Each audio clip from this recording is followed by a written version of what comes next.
გამარჯობათ, მე ვარ გიორგი, მინდა მოგიყვეთ ნამდვილი ამბავი. დიდი ხნის წინ მოვისმინე, კარგად ვერ გავიხსენე ზუსტად დეტალებში, მაგრამ ეცდები შინაარსი გადმოგცეთ და მიხვდეთ.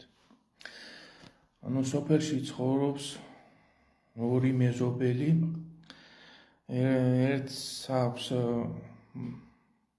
ცალი თვალი, მეორეს აკლია მარჯვენა ხელი, მარჯვენა ხელი არ აქვს. ცალხელა.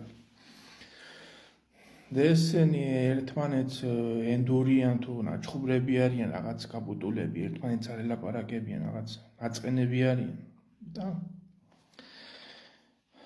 მოხდება ისე, რომ სუფრაზე მოუწევთ ერთად ჯდომა და კეიფობენ, სუფრაზე არიან, სადიღძელოებს ამბობენ, რაღაცა რიგრიგობით თავისუფალ სადიღძელოებს და ერთი ამბობს ცალთვალა ერთ სადიღძელოს, რომ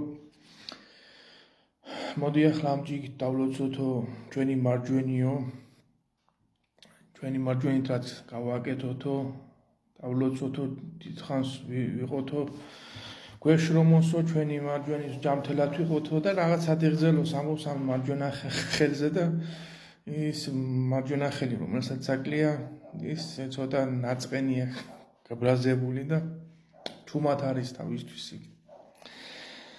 ასე კეიფობენ და მოუწია ახლა იმ სადღეგრძელო თავისუფალი, ვისაც მარჯვენა არ აქვს.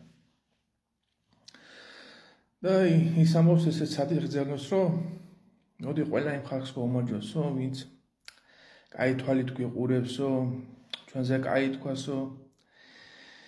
და იმ ხალხის დედაცვატი, ვინც ცალი თვალით გვიყურებდეს.